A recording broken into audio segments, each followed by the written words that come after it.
Semangat pagi, selamat bertemu kembali dengan Bapak L. Wiono dalam pembelajaran Bahasa Indonesia. Pada kesempatan ini, kita akan membahas pada soal dan pembahasan teks deskripsi.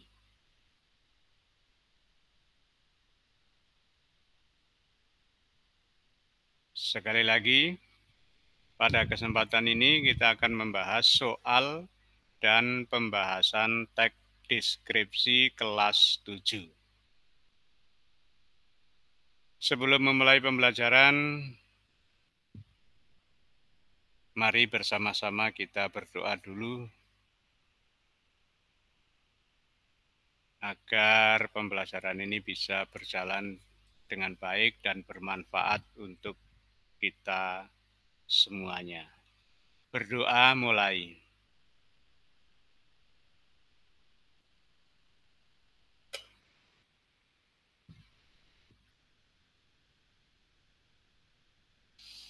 Terima kasih.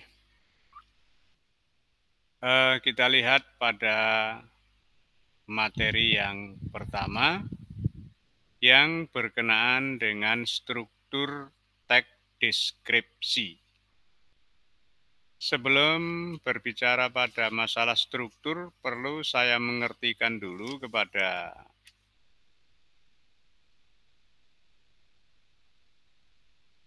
pembaca, pada penikmat YouTube saya, bahwa teks deskripsi merupakan teks yang berisi gambaran satu objek, bisa tempat, bisa peristiwa tertentu kepada pembaca secara jelas dan terperinci. Ya. Nah, di dalam teks deskripsi ini kita mengenal strukturnya, yakni struktur deskripsi umum dan deskripsi bagian. Deskripsi umum yaitu deskripsi yang berisi penjelasan tentang definisi atau identitas objek yang dideskripsikan. Misalnya sejarah, lokasi, ya, dan makna objek yang dideskripsikan. Sedang deskripsi bagian berisi penjelasan tentang klasifikasi objek yang dideskripsikan.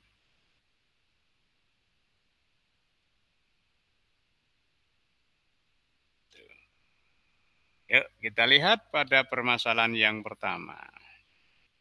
Ini pernyataan yang mengandung struktur deskripsi umum. Masjid Istiqlal merupakan Masjid Nasional Republik Indonesia. Masjid ini berada di pusat kota Jakarta. Masjid ini terletak di bekas Taman Wilhelmina di timur laut Lapangan Medan Merdeka. Yang kedua, Masjid Istiqlal memiliki kubah ukuran besar dan kubah besar tersebut berdiameter 45 meter dan dilapisi keramik. Kubah tersebut terbentuk dari kerangka baja stainless steel. Kubah tersebut memiliki berat 86 ton. Masjid Istiqlal memiliki beduk raksasa. Beduk ini terbuat dari kayu meranti dari Kalimantan Timur. Diameter beduk ini 2 meter, sedangkan diameter belakang 1,71 meter. Panjang keseluruhan beduk ini 3 meter. Berat total beduk ini 2,3 ton. Berikut. Masjid Istiqlal memiliki menara atau minaret. Tinggi menara tersebut 66,66 meter. Diameter menara tersebut 5 meter. Bangunan menara tersebut meruncing ke atas. Bagian atas menara tersebut terdapat menara suara.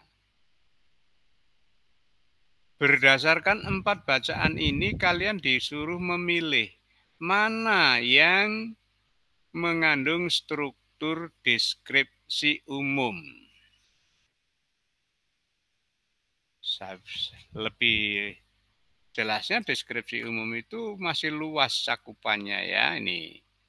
Lihat kalimat yang pertama. Ini kalimat pertama ini, kalau kamu cermati, Masjid Istiqlal merupakan masjid nasional Republik Indonesia. Masjid ini berada di pusat kota Jakarta, terletak di bekas Taman Wilhelmina. Nah, ini merupakan pernyataan umum. Paragraf kedua, ya, itu merupakan sudah merupakan penjelasan bahwa Masjid Istiqlal ukurannya besar, memiliki kubah. Paragraf ketiga memiliki beduk. Paragraf keempat ini memiliki menara. Nah, paragraf yang menyatakan deskripsi umum yang ini, ya, yang A. Masjid Istiqlal merupakan Masjid Nasional Republik Indonesia. Masjid ini berada di pusat kota Jakarta dan seterusnya, ya. Jadi jawabannya yang ini. Oke, saya lanjut.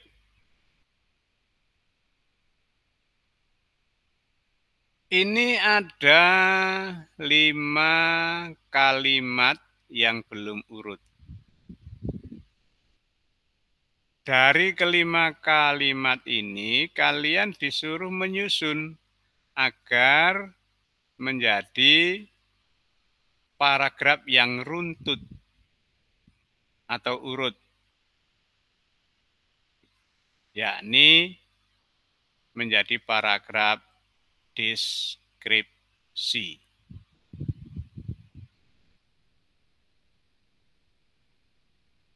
Saya bacakan kalimat yang pertama.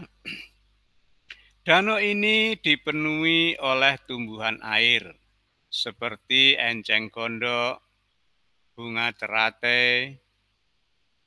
Kalimat kedua, Danau Limbato merupakan danau besar sebagai muara dari sungai-sungai di Gorontalo. Selain yang kalimat berikutnya, ini ketiga seharusnya ini, ya, ini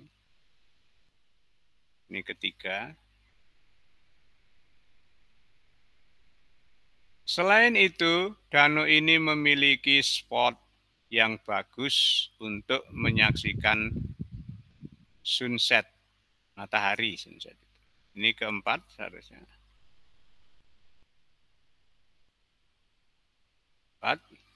Setelah menikmati sunset, wisatawan dapat mencicipi makanan khas yang dijajakan di sekitar danau. Ini kalimat yang kelima. Wisatawan dapat menikmati sunset di danau ini dan menyempatkan berfoto. Nah, kalau kalian disuruh mengurutkan, ditemukan dulu kalimat intinya, kalimat sebagai bentuk yang utama. Kalimat utamanya Ini. Danau Limboto merupakan danau besar sebagai muara dari sungai di Gorontalo.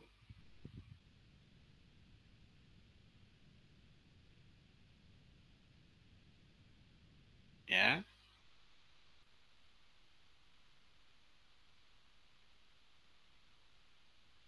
Danau ini dipenuhi oleh tumbuhan air seperti enceng gondok dan bunga teratai. Itu urutannya.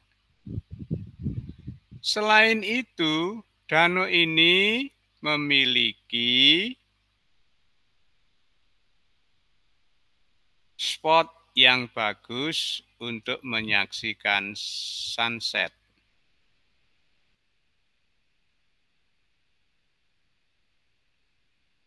Ya. Wisatawan dapat menikmati sunset di danau ini dan menyempatkan berfoto.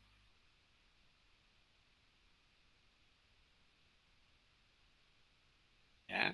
Setelah menikmati sunset, wisatawan dapat mencicipi makanan khas yang dijajakan di sekitar danau. Nah, itu urutannya. Tadi, berdasarkan keterangan tadi, maka jawaban yang paling tepat yang ini.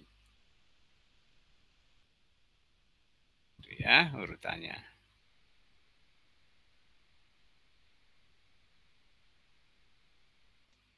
Saya lanjut berikutnya. Setelah kalian membaca ini, paragraf ini, kalian disuruh menemukan isinya atau informasi apa yang ada di buku ini, yang dibacaan ini. Curug Cihir merupakan objek wisata yang menarik dan indah. Aliran air curug ini sangat deras. Ketinggian air lebih dari 25 meter dan lebar kurang lebih 6 meter. Air curug ini sangat jernih dan dingin. Curug ini berdekatan dengan wisata arung jeram Sungai Ciberuang. Cibeurang maksud saya, karena bahasa Sunda ini, ya, di daerah Sunda. Informasi yang sesuai dengan ini, coba ini, akses jalan menuju Curug Cihir mudah dijangkau. Tidak ada ya, tidak ada keterkaitannya. Dengan bacaan ini tidak ada, ini tidak menceritakan jalan. Ketinggian air Curug Cihir sekitar 6 meter. Ini pernyataan ini tidak benar ya, karena ketinggiannya di situ 25 meter. Lebar air Curug Cihir sekitar 25 meter. Itu lebarnya. Padahal di sini lebarnya hanya 6 meter. Ya, 6 meter. Berarti tidak sesuai ya. Aliran air Curug Cihir sangat deras dan airnya jernih. Ini. Aliran air curug ini sangat deras. Ya.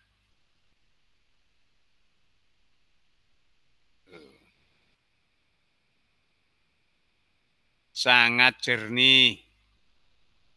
Jadi, pernyataan yang ini ya, yang sesuai dengan paragraf ini. Ya. Berarti yang mana jawabannya? Yang ini. Ya, yang D. Saya lanjut berikutnya.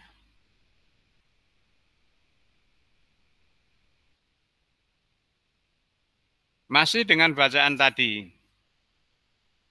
Teks deskripsi ini. Curug Cihir merupakan objek wisata yang menarik dan indah. Aliran air sungai air curug ini sangat deras. Ketinggian air lebih dari 25 meter dan lebar kurang lebih 6 meter. Air curug ini sangat jernih dan dingin. Curug ini berdekatan dengan wisata Arung Jeram Sungai Cibeurang. Teks deskripsi ini membahas jarak tempuh Sungai Curug Cihir, keindahan wisata Curug Cihir. Curug Cihir objek wisata yang menarik dan indah. Akses jalan menuju objek wisata Curug Cihir. Mana yang paling sesuai? Yang C. Ya. Menarik dan indah. Ya. Yang dibahas tentang Curug Cihir, objek wisata yang menarik dan indah.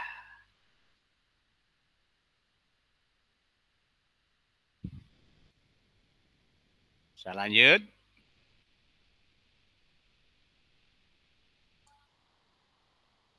Nih. Dalam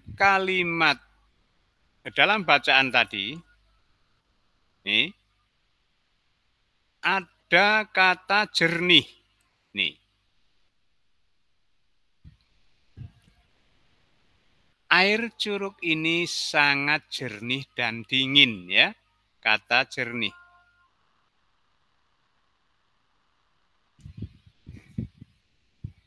Saya garis bawahi merah.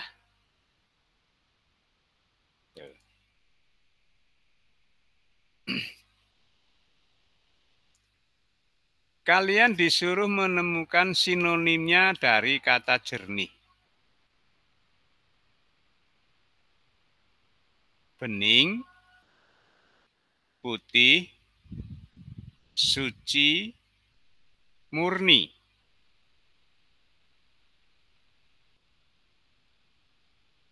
Bening. Ya. Itu sinonim dari kata jernih.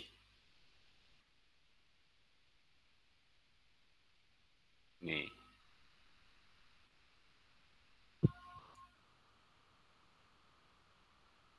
Saya lanjut di pembahasan berikut. Masih berkenaan dengan struktur teks deskripsi.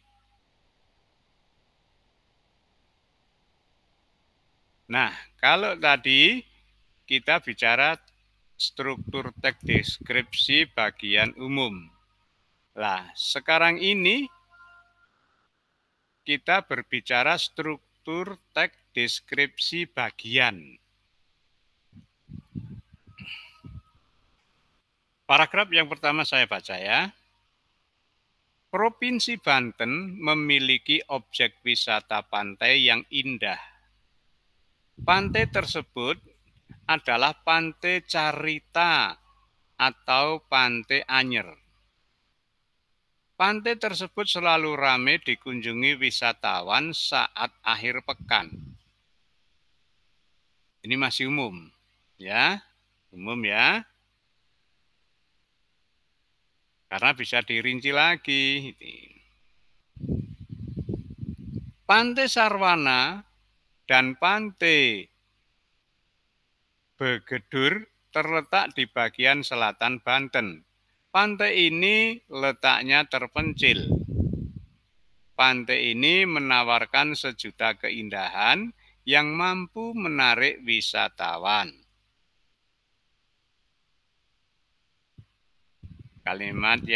Paragraf yang berikut. Wisata Gunung Krakatau sangat memukau. Pesona laut biru membentang menjadi daya tarik wisatawan. Pesona bawah lautnya sangat mempesona. Keindahan alam akan semakin terlihat ketika matahari menjelang tenggelam.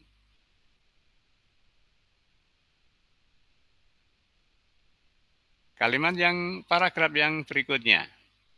Tempat wisata ini dapat ditempuh dengan dua cara. Cara pertama dapat dilakukan dengan menuju Lampung terlebih dahulu.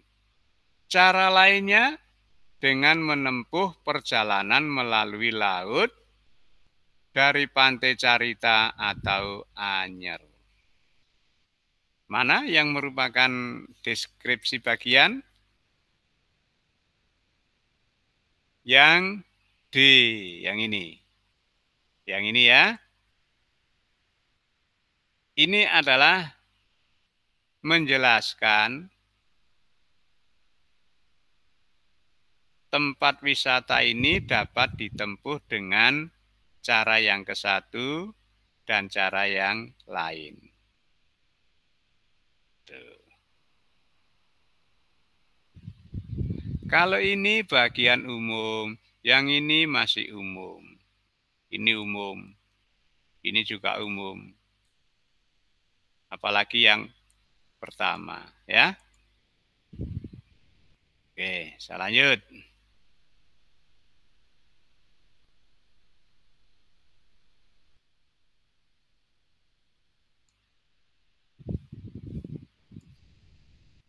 Ini ada bacaan lagi. Dari bacaan ini kalian disuruh menemukan objek dari deskripsi tersebut candi apa, ya. Candi Prambanan merupakan bangunan luar biasa yang dibangun pada abad ke-10 pada masa pemerintahan dua raja, Raja Pikatan dan Pakai Balitung. Bangunan candi menjulang setinggi 47 meter atau 5 meter lebih tinggi dari Candi Borobudur. Dengan berdirinya candi ini telah memenuhi keinginan pembuatnya, yaitu menunjukkan kejayaan Hindu di tanah Jawa. Candi ini terletak 17 km dari pusat kota Yogyakarta, di tengah area yang kini dibangun Taman Indah. Candi Prambanan memiliki 3 candi utama di halaman utama, yaitu Candi Wisnu, Brahma, dan Siwa. Ketiga candi tersebut merupakan lambang Trimurti dalam kepercayaan Hindu. Ketiga candi itu menghadap ke timur. Setiap candi utama memiliki satu candi pendamping dan menghadap ke barat, yaitu Nandini untuk Seswa, Angsa untuk Brahma, dan Garuda untuk Wisnu. Selain itu, masih terdapat 2 candi apit, 4 candi kelir, dan 4 candi sudut. Sementara halaman kedua memiliki 224 candi. Nah, pertanyaannya dari bacaan ini, objek yang dideskripsikan pada teks deskripsi ini merupakan Candi Wisnu, Prambanan, Borobudur, Siwa. Ini ya jawabannya ya. Mendeskripsikan Candi Prambanan yang terletak di daerah istimewa Yogyakarta. Ya.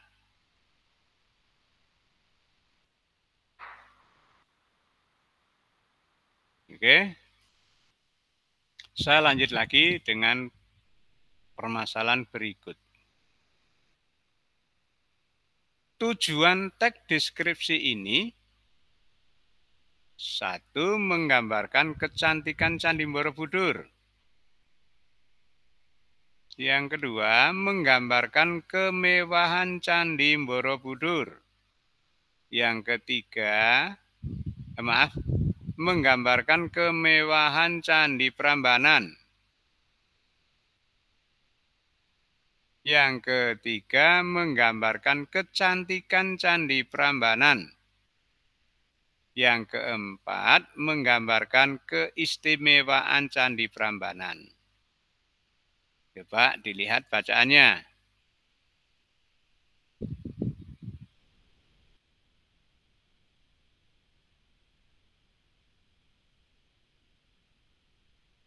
Ini menunjukkan, yaitu menunjukkan kejayaan Hindu di tanah Jawa.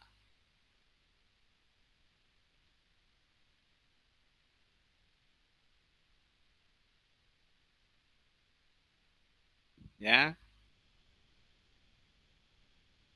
Jadi pembuatnya itu ingin menunjukkan bahwa di tanah Jawa ini pernah berjaya agama Hindu. Ya. Jadi pernyataan mana yang paling sesuai tujuannya? Ini kemewahan Candi Borobudur. Maaf, kemewahan Candi Prambanan. Ya.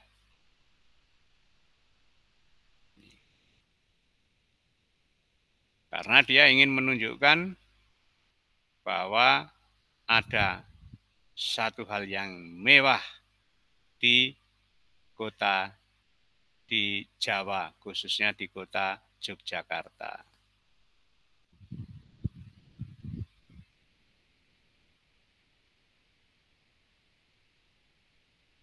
Berikutnya,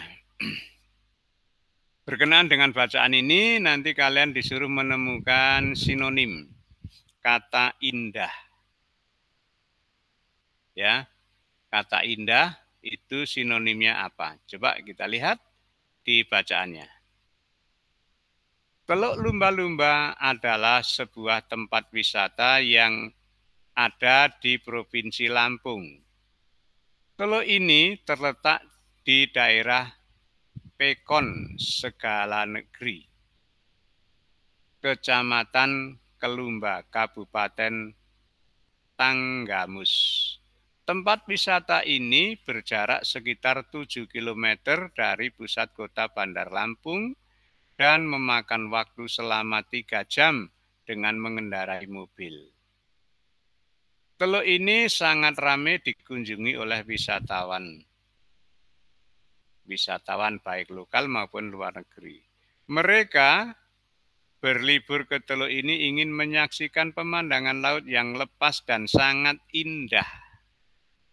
Nah, kata indah ini kalian disuruh mencari sinonimnya, persamaan kata.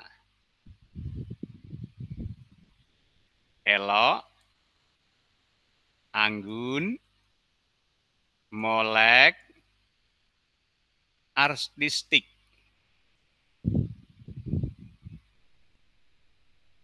Jika kalian tinjau dari sisi kalimat yang terakhir tadi, maka kata indah ini, ya,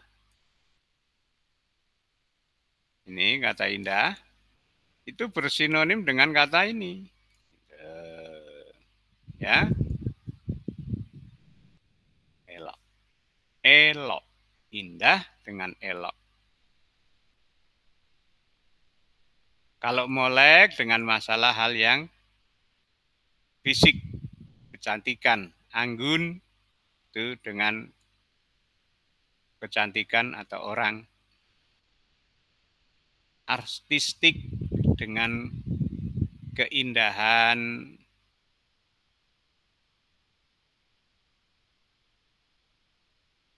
Tapi pada sinonim ini cenderung kepada kata elok.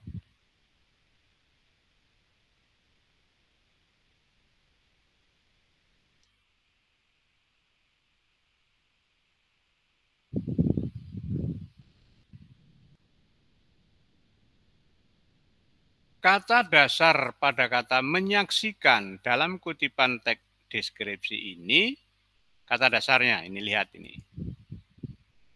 Mana kata dasar menyaksikan? Ini nih, kalimat terakhir. Mereka berlibur ketelu ini karena ingin menyaksikan. Ya, menyaksikan.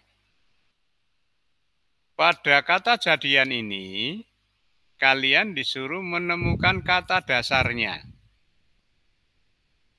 Kata dasarnya, saksikan, nyaksikan, saksi, nyaksi.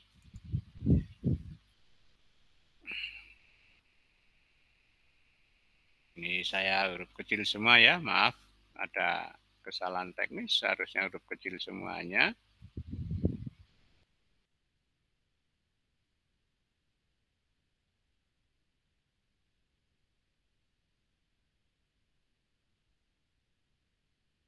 Mana yang paling sesuai? Kata dasarnya saksi. Mengapa kata dasarnya saksi, bukan nyaksi? Karena S-nya ini luluh, ya, luluh. Tidak mensaksikan, tapi menyaksikan. Ya, jadi pada kata S-nya luluh menjadi NZ.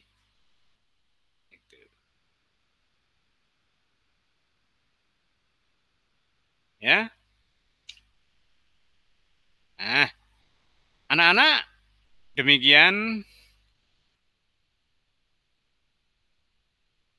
penjelasan yang dapat saya sampaikan tentang soal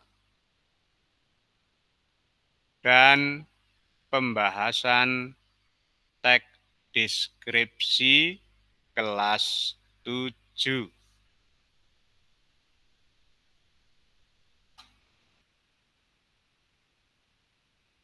Bila ada tutur kata yang kurang berkenan, saya selaku manusia mohon maaf yang sebesar-besarnya. Semoga dengan materi ini sebagai latihan pada teks deskripsi kelas 7 ada guna dan manfaatnya. Terima kasih. Sampai bertemu kembali dalam pembelajaran bahasa Indonesia bersama Bapak Elwiono.